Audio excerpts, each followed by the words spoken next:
This episode is sponsored by NordVPN. More on that later. Got to leave 10 minutes at the end for Dodgeball, or 5 minutes, however long you're going to need.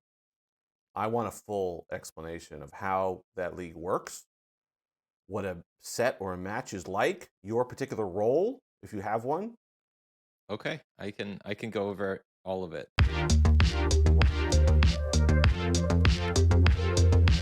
Hello and welcome to the Android Police Podcast. My name is Daniel Bader. And I'm Steven Radosha. Welcome. Yes, you are. All one word, just Steven Radosha. All one word. That's it. Just write out. Now, you weren't even, to be fair, you know, I bug you about an episode every week, but I understand it's not just you don't want to do it just because you don't want to do it. I mean, you're not a lowly peasant like myself. You're a VIP at the mothership. You're a very busy man, a lot of responsibilities. But I almost demanded an episode this week because of some videos that I was sending you that got a reaction. You were harassing me, in fact. I was receiving them when I was during my private time. I'm like sitting on the couch. What, in your watching... sanctuary? What? Well, I was making love to my. No, I was sitting on the couch watching Love Is Blind. Okay. The single worst show of all time. Oh, is that the one you didn't want to tell me what you were watching? Probably. Didn't you say? Okay. Yeah. It's awful. It's really bad. I don't like it at all.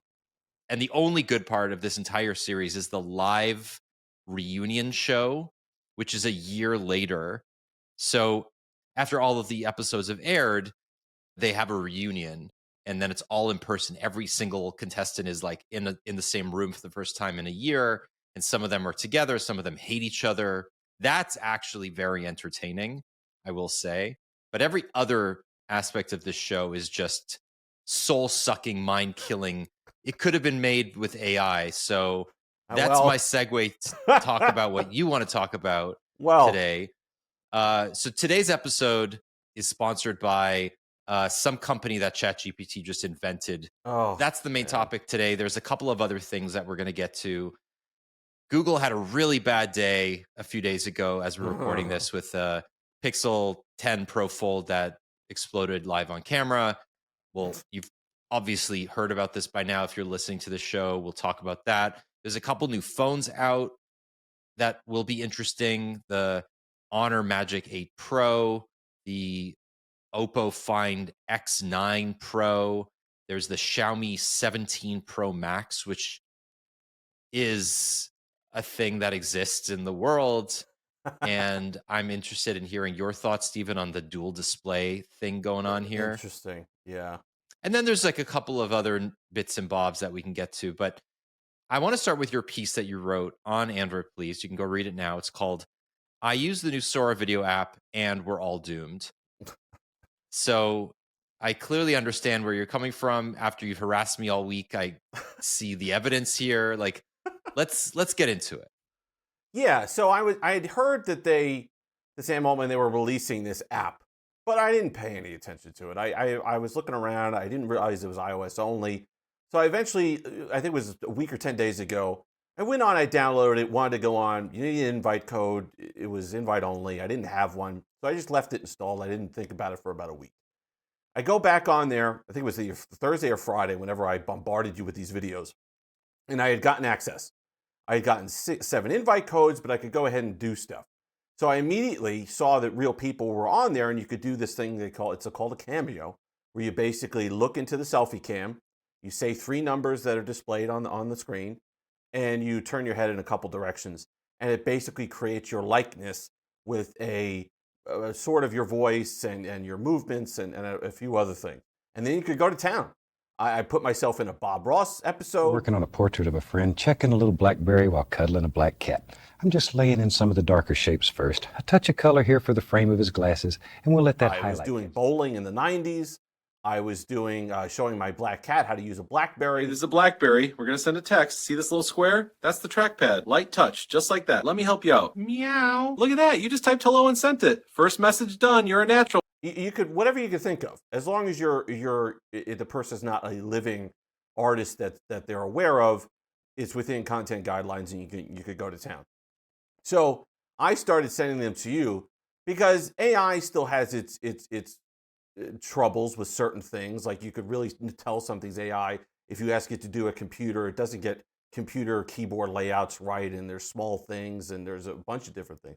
But for just people reproducing a video of a person speaking, it's getting pretty darn convincing.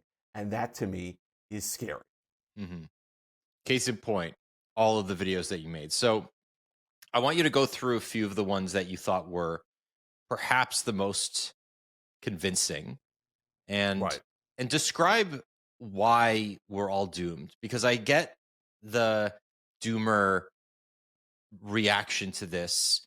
I've heard a few podcasts on the subject from AI experts, from AI ethicists, from AI bulls, and people that are kind of invested in the industry. So I've been trying to consume as much from both sides of this argument as I can. And I think one of the pervading feelings I get is not that this is itself a portent of doom. It is that OpenAI as a company has gone so far away from its original purpose, if you will, Right. as a nonprofit to create responsible AI. Now, obviously, companies like Anthropic exist because Sam Altman, even 3-4 years ago, longer than that, went against a lot of the promises that he made early on. And that's where his split with Elon Musk came from, where he really just alienated a lot of the AI ethicists so did Google, to be fair, but Sam Altman is sort of like the poster child here. And when we saw Sora as a concept about a year ago, it was just a command line for all intents and purposes. Nobody had access to it, but it was perceived as not an end product, right? So to see it being built and released as an app that anybody can use, that you can upload your likeness to, and it could just create as much content slop as you want. Is that what is so troubling for you, or is it something else? It's a combination. It's I think somebody in the comment section of the article said, well, now it's just any doofus could go on there and start creating this stuff. And I think that I put in there that it's not a lawless wasteland. There are content guidelines in place. There are a few different things, but it's the technology overall. And I'm sure there's going to be ways to circumvent a lot of this stuff. Now, to be fair, they've put in the metadata and all these things, and they say that they could track back videos created with Sora with high accuracy and all these things. I'm not really worried about, Reagan back in the 80s saying the bombing starts at 15 minutes on the radio. I'm not worried about one of those type events because I do think that there's enough safeguards there to prevent those things from happening. My fellow Americans, I'm pleased to tell you today that I've signed legislation that will outlaw Russia forever. We begin bombing in 5 minutes. But just the unraveling of the just casual Instagram or Facebook reel scroll that now was a lot tougher. Over the weekend, I think people found a way to take off the watermark or something like that and post these videos that they create, because you could download them right from the app. You don't have to keep them on the app. I've been able to send them to you. You could download them and upload them elsewhere. I uploaded one to Facebook last night. So I saw, now the giveaways are when something cuts every 10 seconds, it's an AI, and there's a little bit, George Washington versus Abraham Lincoln in a cage match is obviously fake. But there were auto racing ones, there were a couple other ones that I'm scrolling through Instagram reels, and over the weekend, because now this is very easy to do and there's a lot of people on there, it was a little tougher to believe everything that I saw, which you're already really not supposed to do on the internet anyway, but this is going to add another layer of that. And the protection that's there, the metadata and all the rest of it, you're not worried about any of that during an Instagram scroll. If somebody sends you a video of you doing something you're not supposed to do to either family members or Facebook or on the internet in general, that's the impression that many people are going to have, whether there is a retraction or whether it's proven to be false later on. There's going to be a percentage of people who believe what they see, and that to me is a giant problem. The way that I kind of see it, and maybe you can correct me if I'm wrong, but the way that Google and Apple have curated the app stores respectively, and Apple has been much more solicitous about this. Sorry, not solicitous, much more restrictive about this over the years, is they don't allow certain kinds of apps and themes, right? Right. And they will work with the government as recently as a few weeks ago to remove apps or services that it deems to be unwelcome, let's say. Sure. Now, at OpenAI's Dev Days last 2 weeks ago, the company said that they're opening up an app store, essentially. They're building apps within ChatGPT. We've heard all of these things about how you may be able to communicate with other people. Just today, AP reported that they're building DMs into the mobile app. You may be able to talk to other people within ChatGPT. We've talked a lot about the API hooks that are coming to ChatGPT. Agentic AI is becoming a bit more pervasive. So you can kind of see all of the enterprise side that's happening, the connections between companies, and how Spotify now allows you to create a playlist through ChatGPT if you don't want to use the app itself, et cetera, et cetera. Those all feel very obvious to me. But ChatGPT wants to be the front end for AI experiences, right? Right. That is exactly the playbook here. They want to build the app store for AI, which means that there will be a huge amount of curation, a huge amount of restriction and limitation, insofar as no copyrighted material or limited copyrighted material, very little in terms of like adult content, gambling, whatever, right? That's probably fairly obvious. However, the problem that I see here isn't OpenAI's version of Sora. It's the open source version of Sora that's going to come out running Llama 4 or some other model from China that is open sourced.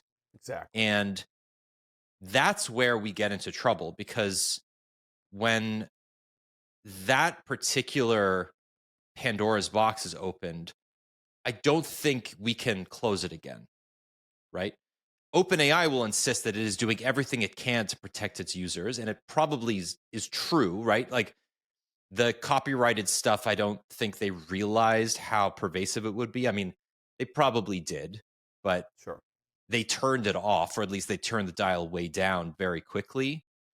And they have an incentive to do so, because as much money as the company has raised, like they're going to get in trouble with Disney if they let you make Marvel characters, or, recreate Moana having sex with a Disney prince or something. Like, it's not great, but you can kind of see how the lawless side of this will be much harder to rein in when open source models are able to create content with this amount of realism. And it won't take long for that to happen, versus, say, the EU forcing Apple to open up the App Store to third parties and allowing porn apps and gambling apps to pervade third-party app stores in the EU, right? Like, there is a measure of order among the chaos because it's regulated.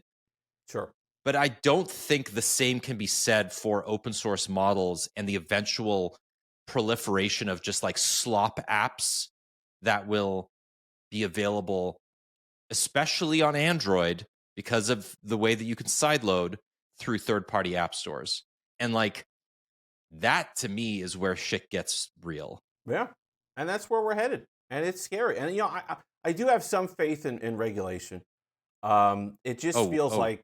Poor boy. No, that was... No, sorry. Some. I said some. Because I'm going to highlight why I don't really in a moment. But it's very difficult to see our lawmakers, whether in the EU or here, getting a grasp on any of these technologies in any sort of war. I remember watching the Enron hearings. I don't know, this was 20-something years ago. And the senators responsible for grilling Jeff Skilling at the time were literally pulling the questions out of USA Today and whatever article it was saying. You could see them just picturing through this like file for the Enron stuff. I was like, really? That's the financial regulators? They're pulling their questions out of USA Today to interview the CEO of Enron. It was just... So I don't have faith that they have any sort of grasp on that. I hope they do at some point, But you're right. The real danger is going to come from countries that don't have that grasp or don't even care. The copyright is not the strongest in other countries in the world, and copyright protection is almost non-existent. So those are the ones that technology is going down the road where we're going to have the lawless wasteland pretty soon. And like you said, on Android, it's going to be nice and easy. You just go on your APK, you throw it on there, and you've got whatever app that gives you all this powerful technology that you can use for any purpose you want.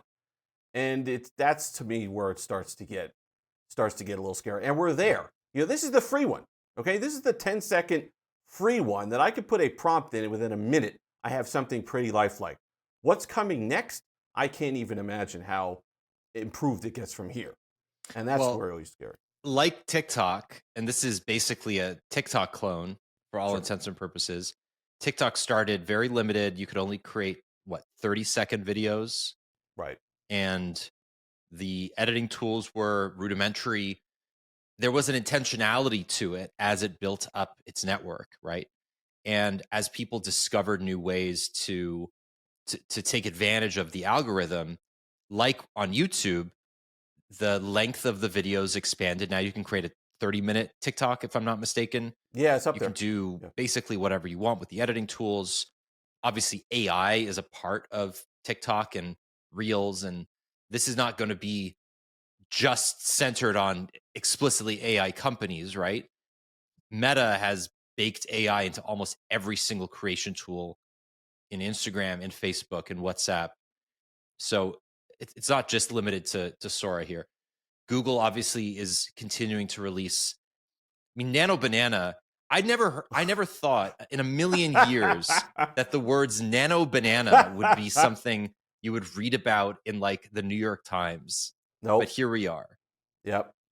So the gamification of AI, if you will, is something that will normalize it for so many people.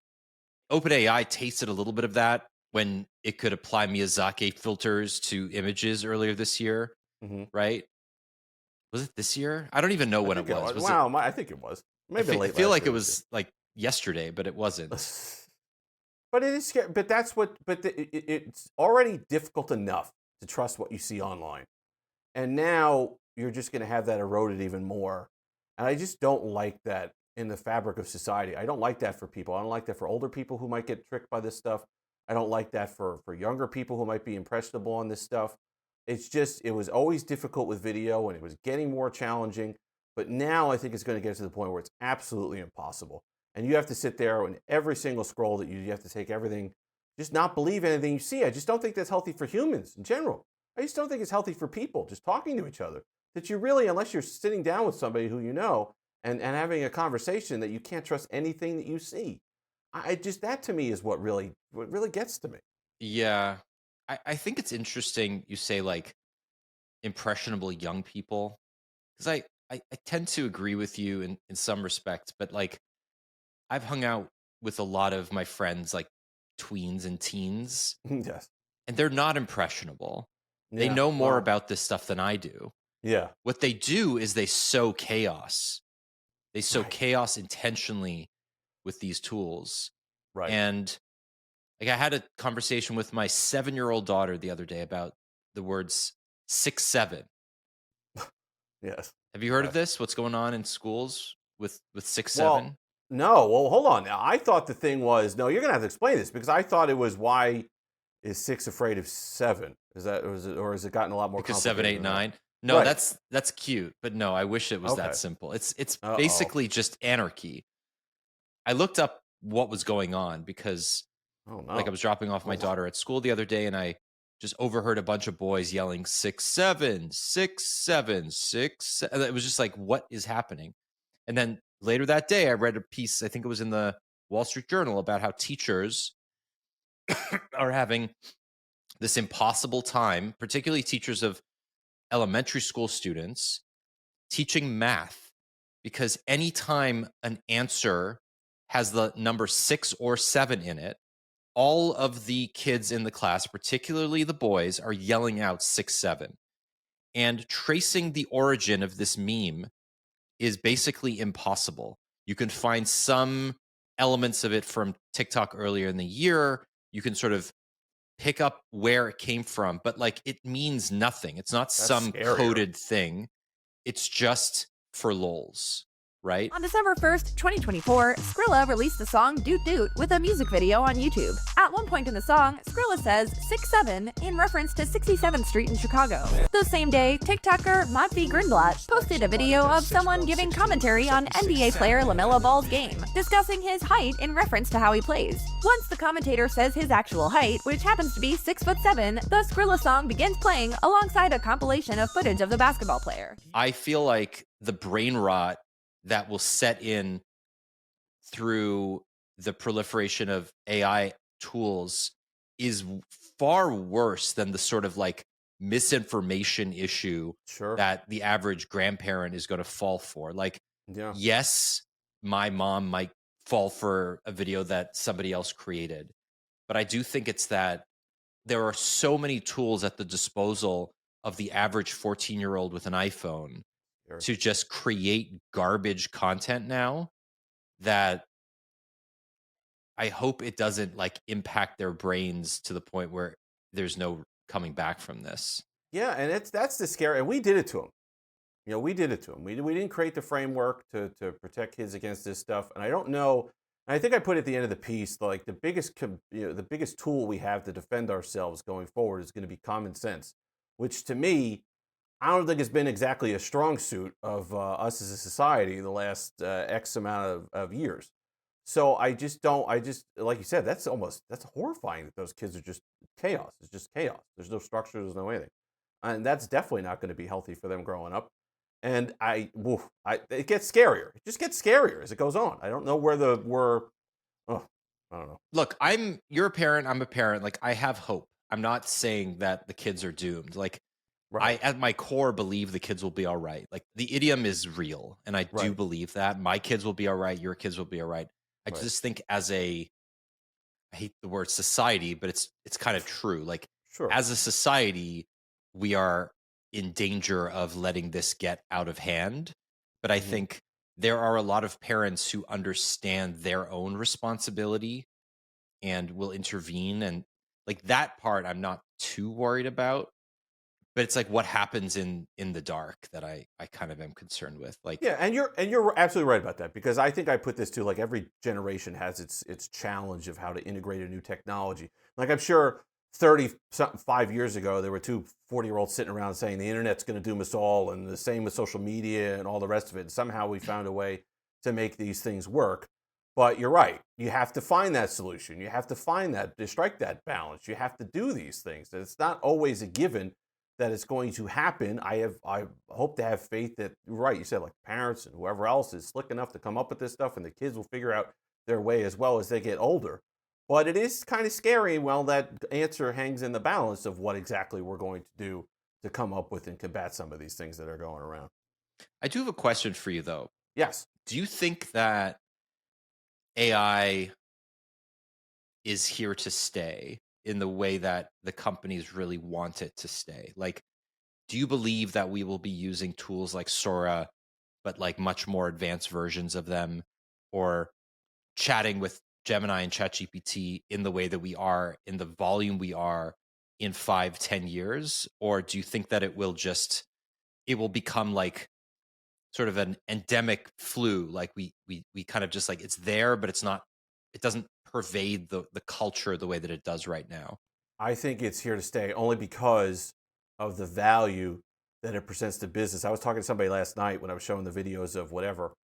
This person I was bowling last night, he's a friend of mine, and he said basically at our company, we're able to analyze the shipping tracks, and we say, well, why is shipping cost up X amount? And it'll actually, whatever model they were using or whatever built came down and UPS ground from this one was X amount more than last month and blah, blah, blah. And it came out with the whole thing, and they were able to save whatever by just paying attention to some of those things. It actually turned out to be pretty accurate and fast. So I think that a lot of these other things that we come up with that come and go don't actually come up with any sort of monetary value to the consumer. To the companies, forget about it. But then to the consumer, there's no actual tangible benefit. There are tangible benefits that I don't even use and we don't use on a daily basis that people are out there using to make more money. And I think once you cross that threshold, from just maybe Sora is a different story. Maybe the video generation stuff that might come and go. There might be different apps and different implementations of that. But as far as talking to Gemini and talking to Chat GPT and talking to some of these things, I do believe those models are here to stay because they can make people money. And once you start making people money, you stick around for a while. Yeah, but they're also losing these companies a lot of money. AI. Yeah. You don't think they'll find a way to monetize to correctly monetize it? I don't think they're going to monetize AI in the way that they're hoping. I mean, the amount of investment that OpenAI is putting into these chip companies the scale is impossible to comprehend. Right. Right. $1 billion here, $1 billion there. They're putting money into NVIDIA, into AMD, into Broadcom. The amount of investment capital that they have received over the last few months is unheard of. And that will dry up, right? It will dry up. It has to dry up. I don't think the return is there. Right. I don't think once the sort of novelty of it has largely worn off, and I don't mean from a user perspective, I mean from an investor perspective, right? There will be a popping of the bubble. There has to be. Sure.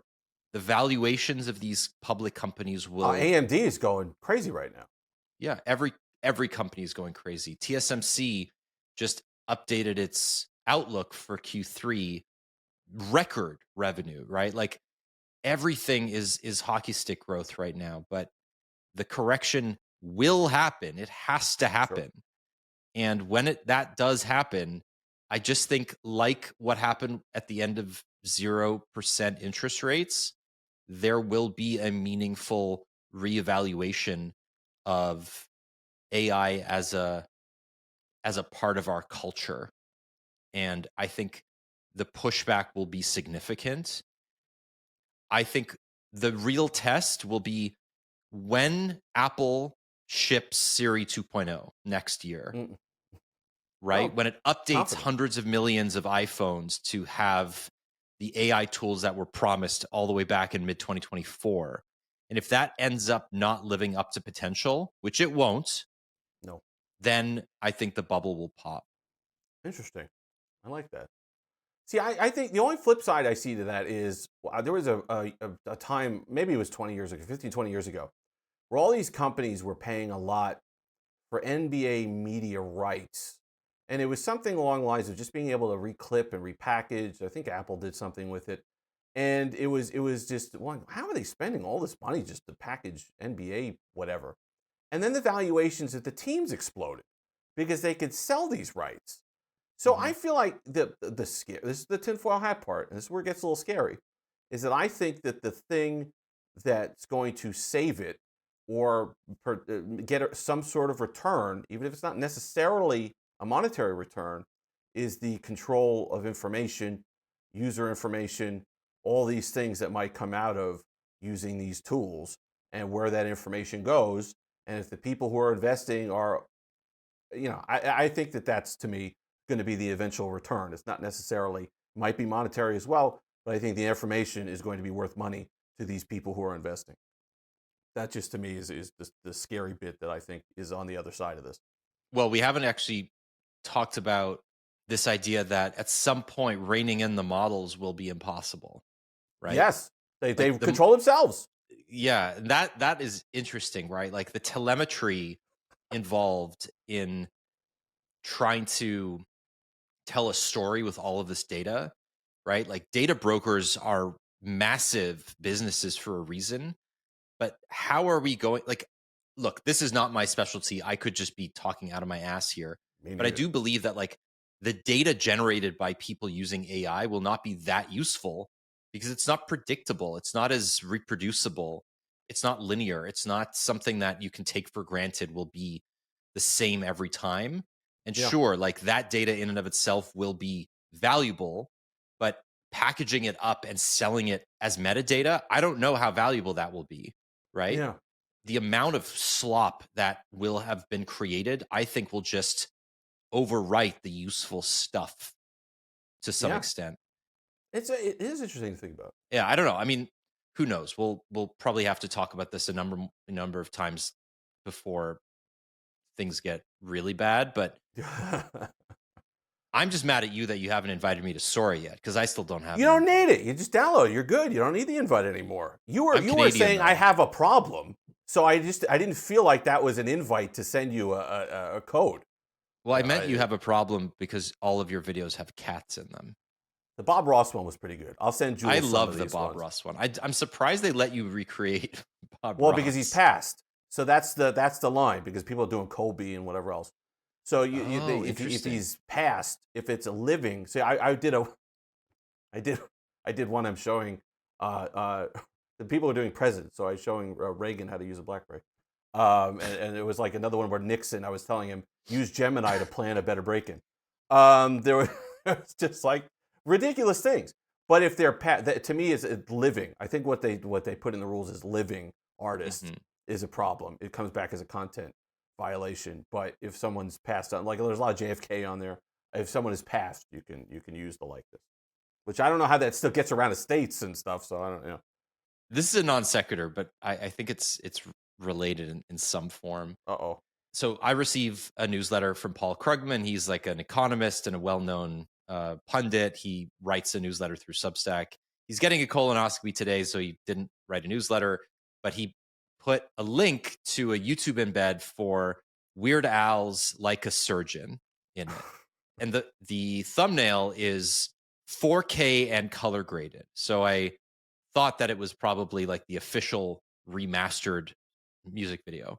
Sure. So I clicked on it and I started watching it, and it is the most uncanny shit I've ever seen in my life.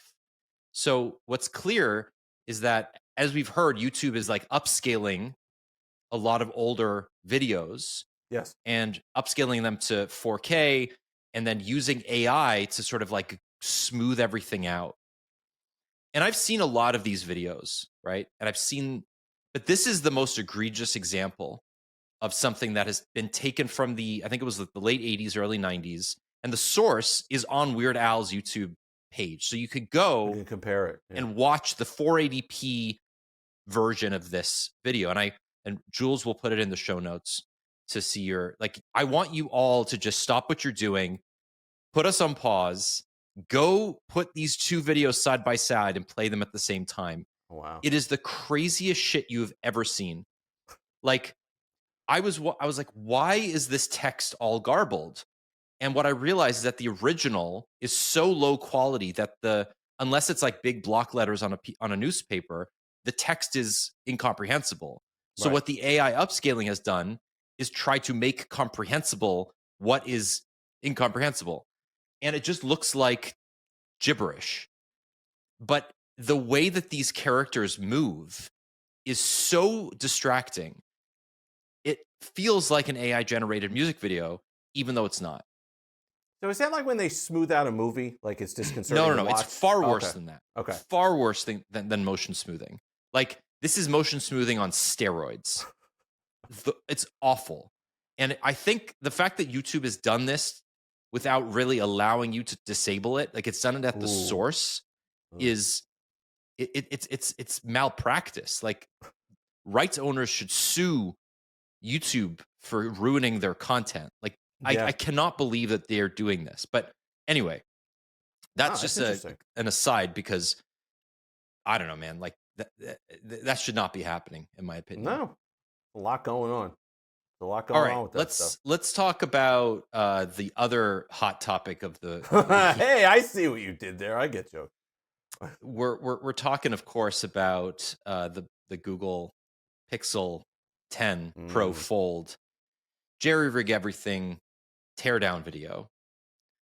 This one is interesting. So I want you to talk about it. Just tell us about the video. Start from the beginning, walk us through what happens, and then we'll discuss it. So it's pretty common. We know what he does at this point, and we know that the goal is either to get a phone to fail spectacularly or stand up against something that would be unexpected to stand up against. Like the iPhone Air, I think, took a lot more of a beating or wouldn't bend properly, and that was a viral video because of that. This one, the Pixel 10 Pro Fold, he did the regular thing. We'll put a flame up against the screen. Stuff that regular people just do with their smartphones, $1,800 smartphones. the hardness test on the screen, but then there was a failure point that he had highlighted in previous videos about the Pixel Fold.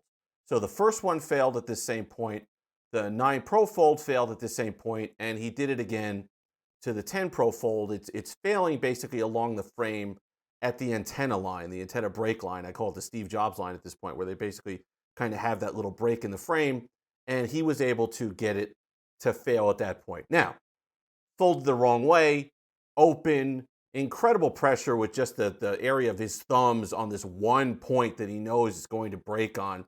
Unrealistic scenario by any stretch of the imagination, but it fails. Fails the first time, cracks open, whatever, okay, fine. He proceeds to bend it back and forth again, and then really goes in. Now, this is a portion where the battery is, and it's not cracked exactly. One of the batteries. Yeah, right, one of the batteries, yes. Right, the other one's on this, right. One of the batteries. And it's not cracked exactly along the hinge. So as he bends it back and really gets it to crease in the middle, or not in the middle, but off to one side, but far enough in where you know that one of the batteries is, the thing smokes and catches and starts to smolder. Now, the takeaway is this. Don't bend a lithium-ion battery. Don't bend a lithium-ion battery and then expect something. It's just some of this stuff, and this is what the important point is and what we're going to get to. There are going to be people who see this sensational thing, well, a Pixel 10 Pro Fold caught fire. Well, it didn't catch fire under any scenario you'd ever use it in. And the failure point was the same on the Pixel Fold, the Pixel 9 Pro Fold. How many stories did you see of people sitting down with a 9 Pro Fold in their pocket and having it catch fire? None. Why? Because you don't use your $1,800 phone that way. I just, some of this stuff, it's infotainment, leave it as infotainment. The unfortunate part is that some people are going to take it as legitimate buying advice and avoid this phone because of that. Yeah. So thank you. That was a very concise and passionate telling of that narrative. So look, I agree with you. I think when you watch this video, you're like, oh shit, this is bad. This is a bad look for Google. Now, there are a couple of things to note here. One is Zach makes it very clear at the beginning of the episode that like he believes Google made a fundamental design mistake by placing the antenna where it was on all 3 generations of Pixel Fold. So the Pixel Fold, the Pixel 9 Pro Fold, and the Pixel 10 Pro Fold share a location for its antenna that is basically the weak point next to the hinge. So all 3 years he has bent the phone and broken the phone in the same way, right? And he believes that this is an issue because if you apply a certain amount of pressure to that area, it will crack. And that is true. Like objectively, that is true. Is it likely that you will put that kind of sustained pressure on a closed phone for that amount of time? No. It is very, very, very unlikely that will happen to most people. In fact, it's basically impossible to do it when the phone is closed. And when it's open, I don't know what you're doing with an open phone like that, but my God, if you are actually bending your phone that severely when it's open, you shouldn't own a smartphone. Just like straight up, that's just malpractice. I don't. But it is true that this weakness, if you want to put it that way, has been raised for multiple generations. And as Google has improved the design and the hinge and all that, the antenna location has stayed the same. So clearly, the designers, the engineers behind this device had that information and chose to ignore it, right? Or just chose not to action it because they didn't feel like it was an issue. Right. Now, go ahead. Continue. No, and I think that says everything. Because if you had multiple Pixel Folds and Pixel 9 Pro Folds failing along this point, it would take 1 or 2 for Google to say, hold on a minute, we need to move this. And like you said, if it's closed, first of all, you're not putting your back pocket open. First of all, your behind is going to dissipate a lot of the weight that would be necessary to get that to happen. And the way he was bending it, is that, this is the Galaxy Z Fold 7. You basically have to, it was bending it backwards. It was bending it the wrong direction with a lot of force. It just is not, it's a design flaw. Okay, yes, technically, like you said, it's correct. It'll fail along that point. If I take a chainsaw to my Z Fold, it'll fail along the hinge. I just, there's things that you do with phones, and there's things that you don't do with phones. And I don't like the little addition that's like, well, Google says this 10 Pro Fold can handle 10 years worth of folding. That's a decade. But they don't give an exact number of folds that it can withstand. And yeah, sure, if the phone is only folded in a vacuum, it'll probably be just fine. But here in the real world, where people sit on phones, book bag squish phones, and little kids exist, the Pixel 10 Fold just ain't gonna make it. I think that's nonsense. You don't put your $1,800, $2,000 fold in your book bag like this, opened, okay? You don't do that. It's closed when you put it away. It's unrealistic, and it just doesn't happen. And you have to think about, oh, it's the first one to whatever, and it's this, these videos only work, and this is exactly what the point of these videos are. We're talking about it, had 2-point-something million views on YouTube or whatever at the time of we're taping this. These things are meant to be spectacular. If it's to create sensationalized content, and it's important as a consumer to separate the sensationalized content that you see sometimes from actual legitimate buying decisions. You don't treat your phone like that. You wouldn't treat a $1,000 phone. You wouldn't treat a $300 phone like that. Don't treat an $800 phone like that. You wouldn't bend a Moto G Stylus 2025 in that way. And you wouldn't get that failure with a plastic frame. So don't take buying advice based off of that, thinking that you're going to sit down and it's going to be a Note 7 exploding in your pocket, because it's just not realistic. The Android Police podcast is sponsored by NordVPN. Now, you probably know what a VPN is and what you might use it for in this day and age, but the big question is, why sign on with NordVPN? Well, Nord boasts the fastest connection speeds when browsing from the US, according to independent testing, and you can access thousands of servers in 165 locations safely through A256 encryption. One subscription lets you use Nord on up to 10 devices at once, across various operating systems and browsers. You can even install Nord on your router. Right now, you can subscribe to a 2-year plan at up to 78% off. You'll also get 4 months for free. Go to nordvpn.com/AndroidPolice to take advantage of that deal or their best current offer whenever you're listening. That's nordvpn.com/AndroidPolice to let them know we sent you and to support the show. We're just going to touch a little bit on this. There are some new phones released or announced in the last couple of weeks from Chinese makers. They will not come to the US, but it's worth mentioning. Honor's new Magic 8 Pro is powered by the Snapdragon 8 Elite Gen 5. Same with the Xiaomi 17 Pro Max, which is, we don't even have to tell you what's going on there, but it has a screen on the back.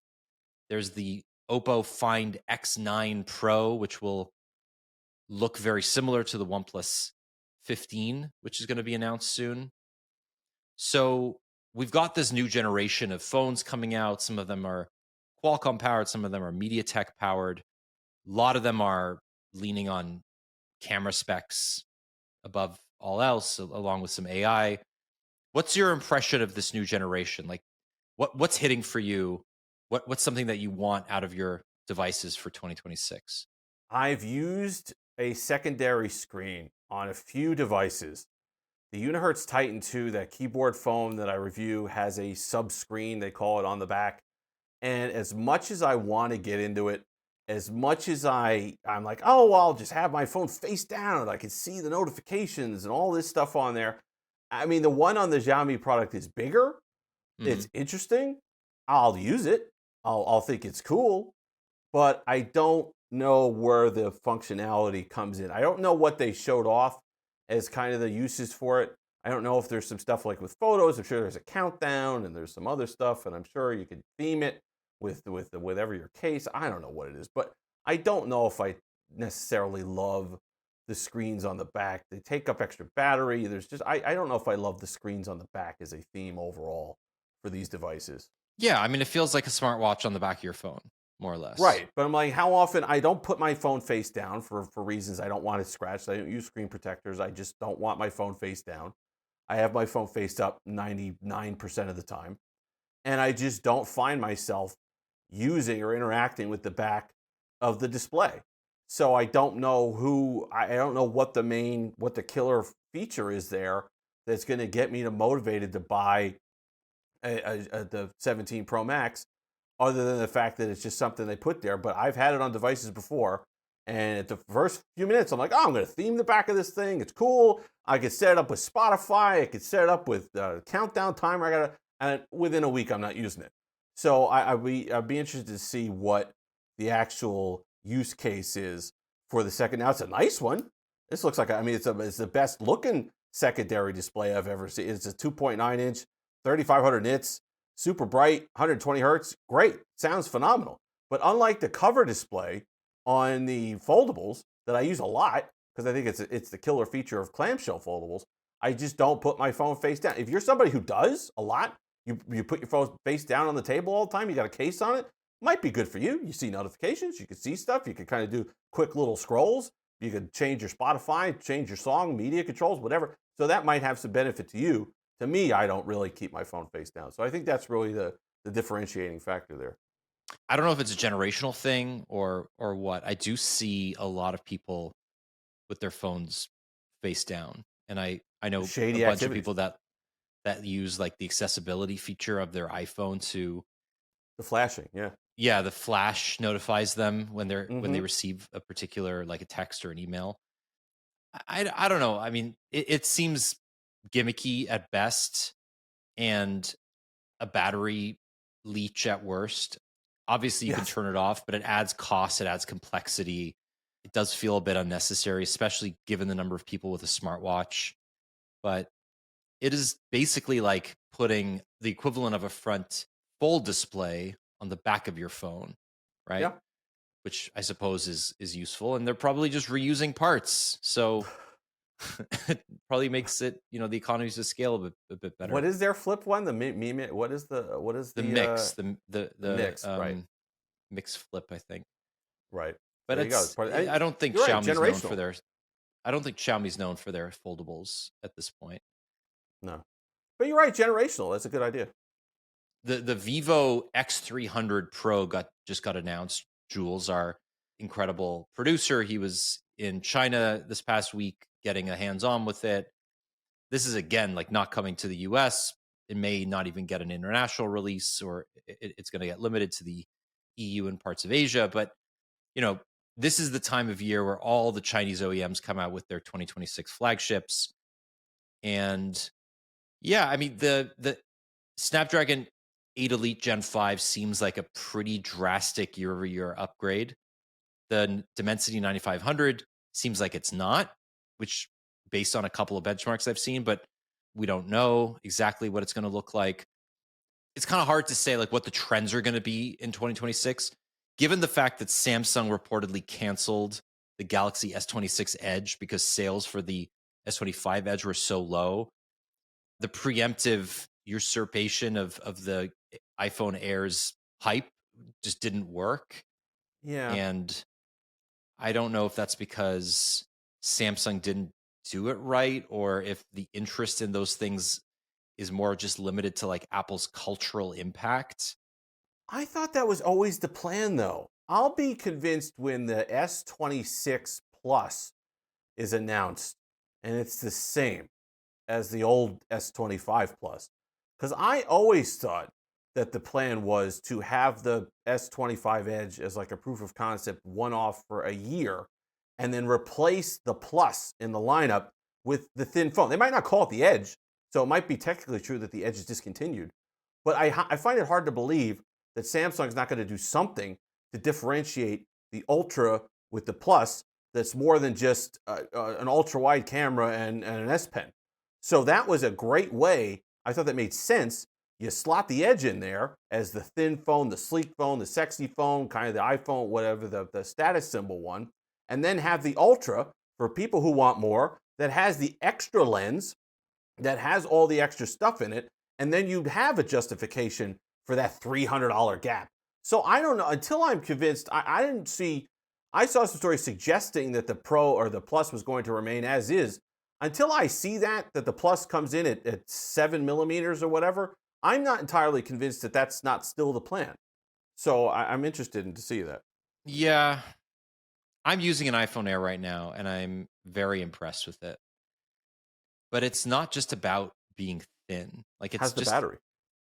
Well, it is, but it's also just about, like, the design in general is remarkable.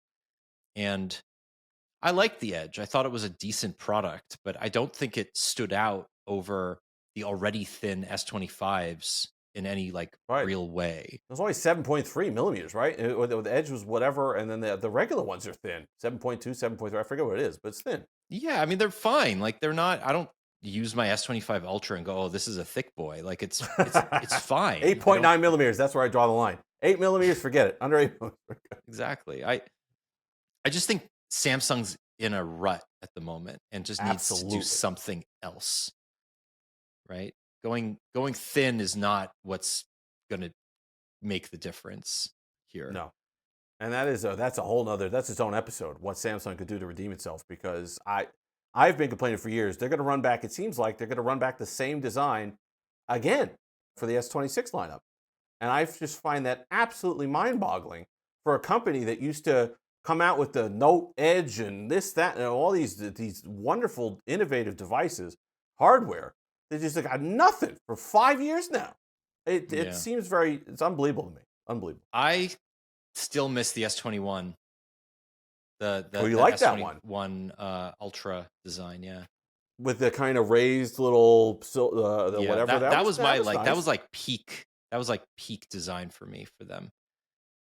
I like the Note 10 Plus, the S10 Plus a lot. Yeah, I mean, those are great. Like they right for their time were just superior in so many ways. Yeah, but yeah, they've been lapped, and I do agree. It's an episode for another week, maybe even next week, because we'll have something we have other to talk about as well. Yes, we do. So we'll leave it there. Right. Well, we're not done though. We're not. Okay, fine. You have a request. I do have a request, because I was listening to an episode of this podcast a year or so ago, and I was punching the wheel of my car because you dropped a nugget, and any shot that Will ever had of getting a Peabody or a Pulitzer or whatever completely out the window, because there were not sufficient follow-up questions to the fact that you dropped that you were playing dodgeball, and he just let that go by like there was nothing else going. Like, that was just completely unfair. I messaged him the next day, and he said, oh, we were running low on time and stuff like that. You hear that, Will? You missed out on a Peabody. That's it. So I would like you to explain. You try to explain it to me once. I still don't understand it. You're in a league. You're in a dodgeball league. Explain this setup to me. How the standings work, how the teams work, how the positions work. Because it's just once everybody's out, that's it. The match, everybody goes home. 10 minutes. Explain to me how this works. Okay. Yeah. I mean, it's basically it's much more simple than I think you realize, but it's okay. All right. It's an advanced rec league. So I've been playing it for 15 years now. So I've been playing a long time. My arm is definitely feeling it, but you have 6 people on the court, and it's basically a school gym, and some of them are bigger than others, and you divide it in half, and each team starts with 2 balls. And some leagues make you run up and grab the balls from the middle, and some leagues you just start with 2 balls, but there's always 4 balls in play.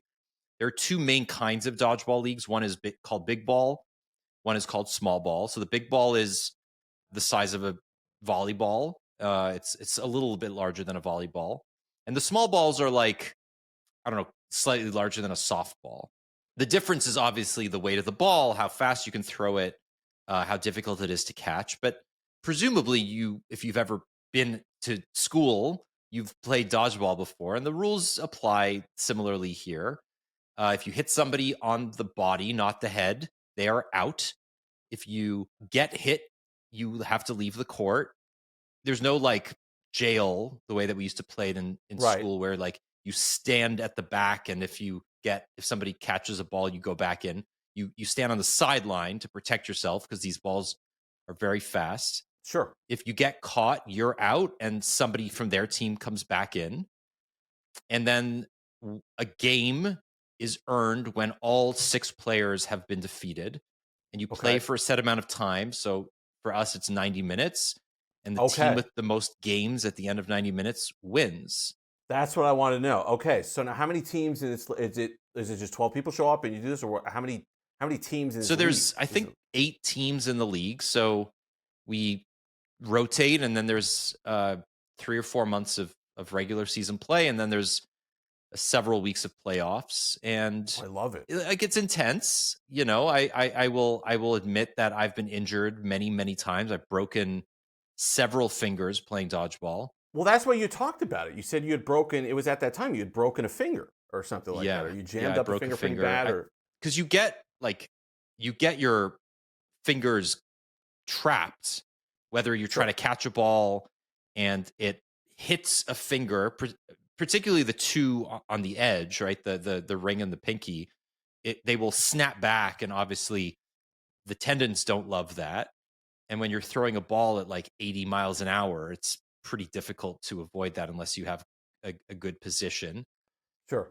And your knees get hurt a lot because you're dropping to the ground. I wear knee pads.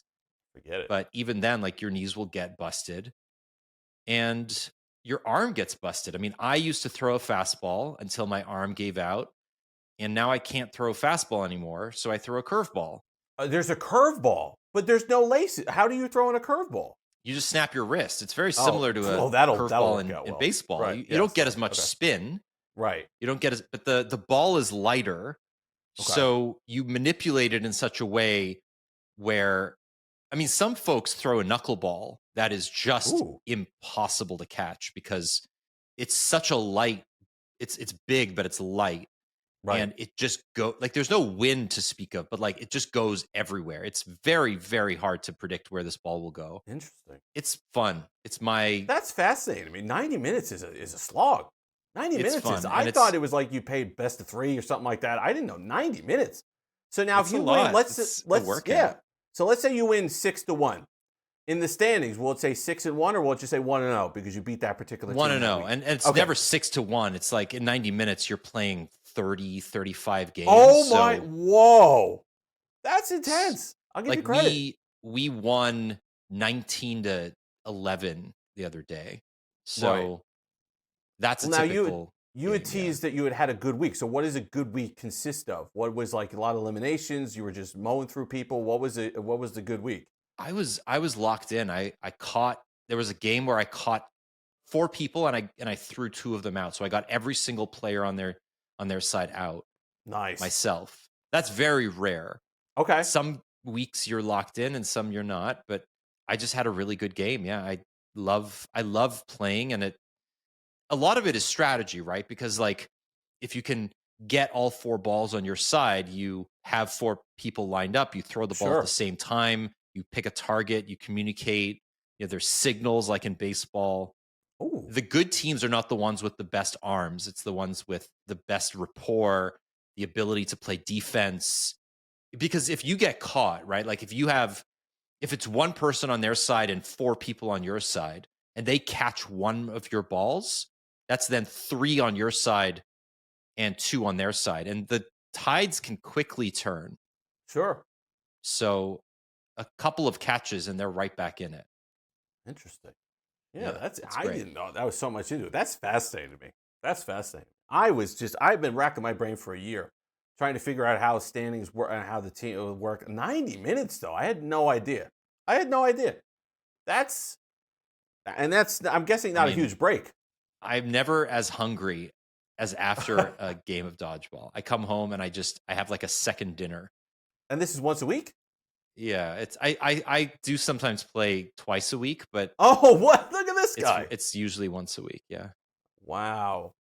So there's another league you could like sub in another league? Like bowling, there's a Monday league and a Tuesday league. Okay. So what is the regular day? Tuesdays. Tuesdays the big league. Okay. Because I have league night on Tuesdays as well. Interesting. Tuesday is a good Interesting. night for sport. For sport. That is fascinating. Well, thank you for sharing that with me Thank because you for that asking. had bugged me. That had bugged me for a while. That's why I didn't want you to tease it last week. I didn't want you to go into it last week because we were running long. I'm like, I need to sit down and know about this for a good chunk of time. Well, that's what's making me happy this week. So what's making you happy this week? Fall is here. The temperature has finally dropped in the Northeast. I know it's tough to recognize with my overtly athletic physique, but I do not do well with the heat and the humidity. It's not my thing. It's now 50-something degrees outside right now. It's cool. It is breezy. I could put a sweater on. I got my 3/4 zips that I live in basically for 6, 7, 8 months out of the year. I could go on the deck. I could grill without sweating. I could walk outdoors. It's just a very nice time of year for me, and I'm happy that it's finally arrived because September, I don't know. When I was a kid, to me, the second half of August in the mornings used to get cool. You used to put, when I was at camp, you had to put on a sweater. Now it doesn't get cool until basically the first week of October. Yeah. So there was definitely a shifting of something. But now we're finally to the time of year that I like the most. As you get the fire smell in the air, people burning things they probably shouldn't be burning, but you get the leaves or whatever else you got going on. It's just phenomenal. I love it. You open the window at night. Oh, it's great. It's fantastic. I love this for you. I love this for you. Thank you. I come alive with that. And Mowgli. I love it for Mowgli because I'm sure he's more comfortable too. He is more comfortable. It's cool out. He's got that thick coat on. He buffs up. See, now you saw him at his nicest because when he sheds that double coat for summertime, he looks homeless. He actually does look. He's a little scraggly, patchy. He didn't look homeless before. Okay, good. This poor cat can't keep catching strays. I just all over the place. This cat. I love him. I do. He's great. He's fantastic. He's a good boy. He's a good boy. Well, I think as feral cats go, he's definitely up there. Yes, exactly. He's definitely up there. Exactly. Steven, I just want to thank you for making me record every week now. Wait, is that official? Can we you're record? A pusher. No, I mean, look, we've Jules, been doing it. What, this is Jules, 3 weeks in a row? Can we lock that, isolate that clip? So I just send it to him just every week, just that clip. Just send me that video clip real quick. Thanks. Make a Sora clip of me committing to it. I'll allow my cameo. You know what? You can allow it to there's multiple levels. You don't have to just send it to everybody. You can send it to just friends or followers or something like that. You can make a cameo, and we could literally have a video doing the podcast. Oh God, that would be. I mean, that's basically what I told Will would happen when he left. I'm like, I'm just gonna replace him with an AI version. You're a much better real life replacement than AI Will, though. So okay, thank you. I'm pretty happy. Okay, I beat AI Will. I beat Copy Will. Multiplicity. You beat Cameo Will, yeah. Close call. Good for him. All right, that's the show. If you have any feedback for us, as always, send it to podcast@androidpolice.com. Thank you to Jules for producing this show every week. And remembering to do the NordVPN plug that we don't by putting it in the beginning of the video. I have an updated copy for that, so I'm going to record it separately and send it to him. Oh, look at you. I need to separate it out because I have to make sure that I'm saying the right thing. Otherwise, the client gets a little bit. Absolutely. We want to make that. This episode is sponsored by NordVPN. Still. For now. Until they get mad at me. All right, that's the show. Thank you so much for listening. We'll talk to you soon. Bye-bye. Bye-bye.